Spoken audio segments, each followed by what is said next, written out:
real education is concerned, that should inculcate good value system in you people. So first UFM क्या वो unfair means and all that I'm hearing for the first time people have shown. Unfair means से कुछ भी achieve करना दुनिया में बिल्कुल achievable नहीं रहेगा. मेरा तजुर्बा है 75-76 ईयर्स का हो गया हूँ. जब भी कभी कोई उल्ट पुल्ट सोचा दिमाग ने तो उसने कभी भी अच्छा रिजल्ट नहीं दिया. नेवर.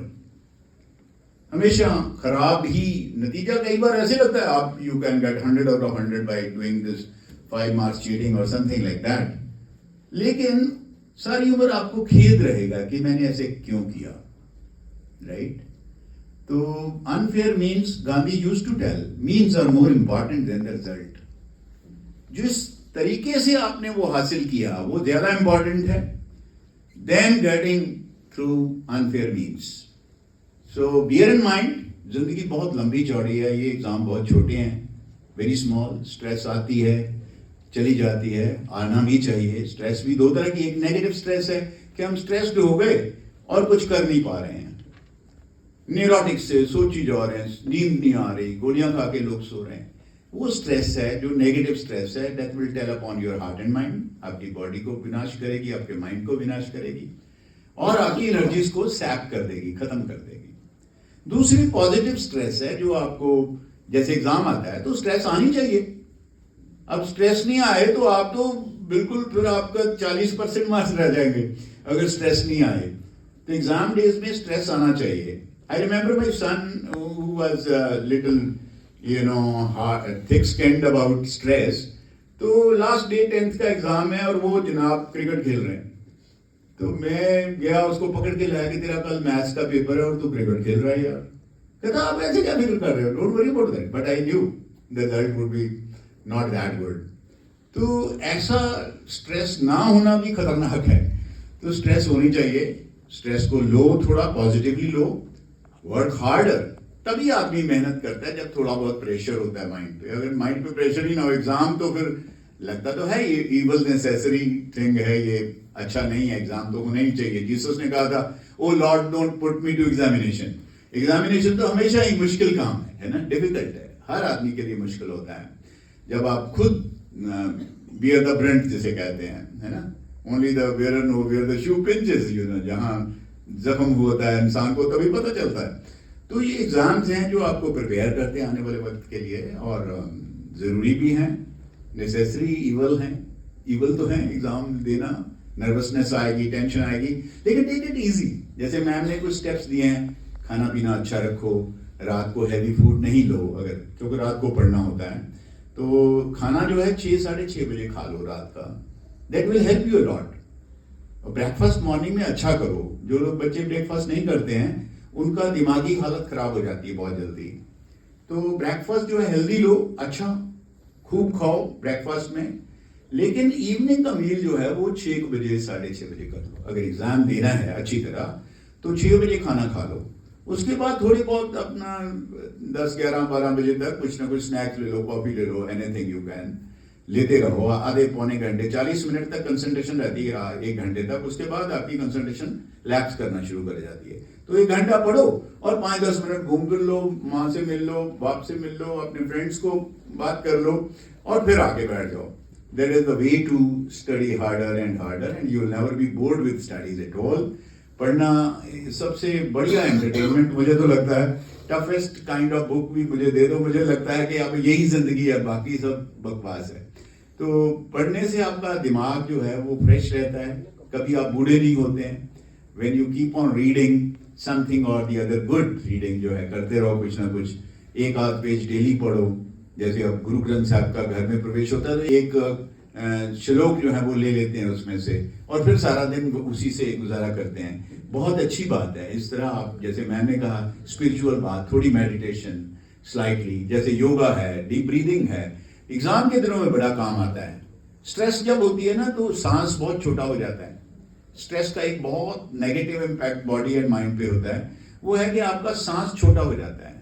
आप जब आप एंगर में होते हैं, देखा आपने, आप गुस्से में आए तो आपका पहली कैजुअलिटी क्या है? सांस. आपका सांस फूल जाएगा, छोटा हो जाएगा, हांफने लग जाओगे, है ना, किसी से लड़ाई हो रही, हाँफने लग जाओगे। कारण क्या हुआ? अब सांस आपके कंट्रोल में नहीं रहा है। जब भी स्ट्रेस आएगी किसी भी तरह की, तो सांस कंट्रोल में नहीं रहेगा।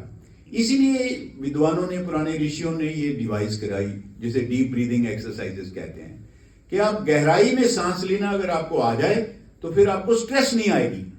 आई am talking about antidote to stress, कि स्ट्रेस को मैनेज कैसे कर सकते हैं। बस सारे वर्ल्ड में अब तो ये लोग कर रहे हैं, स्कूलों में, सब जगह, America, Canada, everywhere. 10 minute daily schools में बच्चों को डीप ब्रीदिंग कराई जाती है, ताकि उनका अभ्यास हो जाए, प्रैक्टिस हो जाए, और जब एग्जाम आए फिर आप नर्वस नहीं हो। कोई इंटरव्यू देने जाओ, कभी भी 10 मिनट 5 मिनट आप गहराई में सांस ले लो, गहरा सांस लो, फिर कभी भी आपके पैर कांपेंगे कि नहीं, कभी भी आपको नहीं लेगा। Vivekananda was just very young man when he went to America and he spoke to the whole world, you know, और उसके वर्ड्स आज तक गूंजते हैं, क्योंकि he was the most confident man from India. और कॉन्फिडेंस कहां से आया? From his spiritual awakening, from his deep breathing exercises. या he was a mediocre student in college, second division आई थी उनकी। आप लोग तो सारे फर्स्ट क्लास फर्स्ट लेते हो, 80-80%, 90-90। हमारे जमाने में नहीं आते थे मार्क्स, राइट? हम 60% ले लेते, तो हमारा सारे स्कूल वाले हाथ डाल के वो करते थे कि वाह, हमारे फर्स्ट डिवीजन आ गई। I remember those. आजकल तो हर every Tom Dick and Harry is getting 60+ and all. Ma'am ने फार्मूला आज बताया ना कि 57 मार्क्स तो ऐसे ही आ गए विदाउट डूइंग मच, और फिर 20 मार्क्स की वो असेसमेंट, और तो 77, तो फिर 90 लेना तो भाई सबके लिए with in the reach, nothing else. और आपके एमसीक्यूज, हमारे जमाने में नहीं होते थे वो एमसीक्यूज, ऐसे टाइप ज्यादा होता था, तो इसलिए पूरे स्कोर देते ही नहीं थे टीचर। ऐसे में तो अभी भी नहीं आते पूरे कभी भी।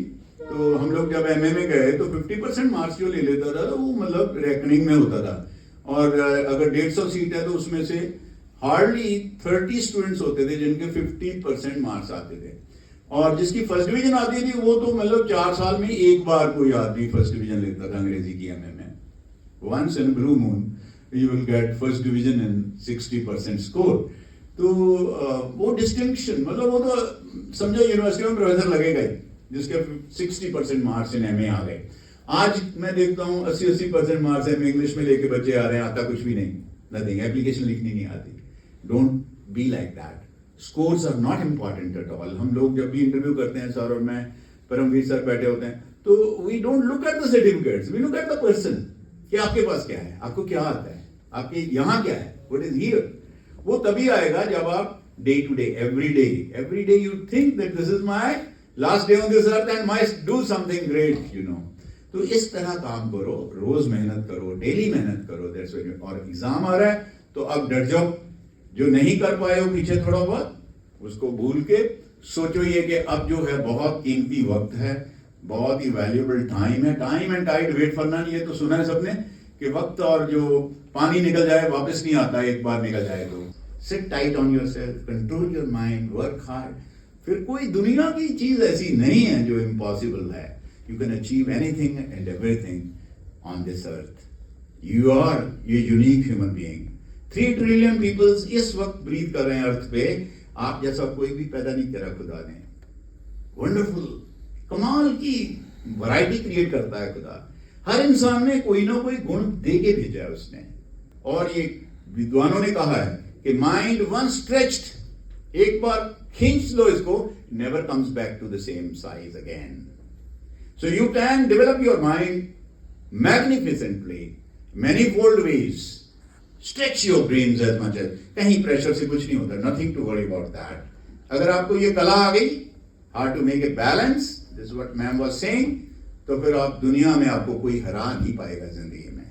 जिंदगी की असली सक्सेस वही है जो आप निश्चय से अपनी जीत हासिल करते हैं। बस निश्चय कर अपनी जीत करूं, 10th गुरु ने कहा था, मैं निश्चय करके, फिर आप ही गुरु चेला हैं, आप खुद ही अपने गुरु हैं, क्योंकि अंदर से आपको पता है क्या करना है क्या नहीं करना है। किसी को किसी किताब से या किसी टीचर से पूछने नहीं जाना पड़ता कि मैं झूठ बोलूं कि नहीं बोलूं। अंदर बैठा है ना, वो तो बता ही रहा है कि आप झूठ नहीं बोलेंगे, आप सच रहेंगे। सच बोलोगे तो आपके साथ है वो, झूठ बोलोगे तो अंदर से आती है फीलिंग कि मैं गलत कह रहा हूं, मैं गलत कह रहा हूं, राइट। अंदर से कौन बोल रहा है आपको, सोचो, उसको पहचानो, फिर आप एक बलिष्ठ इंसान, एक बैलेंस्ड ह्यूमन बीइंग एक नर्चर्ड ह्यूमन बीइंग, एक नरिश्ड ह्यूमन बीइंग, एक बहुत ही सिविलाइज्ड ह्यूमन बीइंग बन जाओगे। और यही अल्टीमेट एम होता है एजुकेशन का। एग्जाम्स बहुत small things they are, pressure नहीं रखना है माइंड में ज्यादा, पढ़ाई करनी है, मेहनत। प्रेशर ज्यादा तब आएगा जब नहीं करोगे, मेहनत नहीं करोगे। Every day is important, every minute is important, work harder and harder and harder to achieve. अपने एक रीजनेबल टारगेट जो है रखो, कोई ज्यादा सोचना नहीं होता कि उसके 90 आ गए मेरे 80 आ गए, कुछ कोई फर्क नहीं पड़ने वाला है, नथिंग टू आज कौन देखेगा आपकी विजडम कितनी है, या आपने सही मायनों से हासिल किया है या गलत तरीकों से हासिल करा है, वो बहुत इंपॉर्टेंट है। लेटर डे पछताओगे जाके कि यार ये नहीं करते तो अच्छा था, थोड़ी देर मोबाइल से मथा कपाई ना करते, ये जो इंटेलिजेंस आई है इसको छोड़ दो थोड़े दिन, बाद में सारी जिंदगी पढ़िए। Nobody is going to. जब आप अपने पैरों पे खड़े हो जाते हो, अच्छे बन जाते हो, नाम अपनी फैमिली का रोशन कर देते हो, फिर आपके पेरेंट्स आपको टोका टोकी थोड़ी करते हैं, फिर तो वो आपको फॉलो करने लग जाते हैं। लाइक उनको लगता है हमारे बच्चे हमसे ज्यादा लायक हैं, मुझे ऐसे ही लगता है मेरे बच्चे मेरे से ज्यादा लायक हैं, तो मैं उनसे पूछता हूँ कि इसमें क्या करना चाहिए, है ना। हम पुराने जमाने के लोग हैं ना, मॉडर्न वर्ल्ड में एजुकेशन इतनी ज्यादा डेवलप हुई है, तो I always seek help from my daughter, from my son. They are better than me in many ways, but now it is even a small kid of 5 years age has better access to knowledge, better access to teaching. इतने अच्छे अच्छे teachers आपको उपलब्ध हैं। Feel proud of it, work hard and achieve. तो pressure कुशर ज्यादा नहीं रखना है, don't put yourself into pressure cooker situation कि सीटी बच जाए। उतना प्रेशर लो जितने से सब्जी अच्छी बन जाए। That's all. Good, take care. Thank you for listening to me.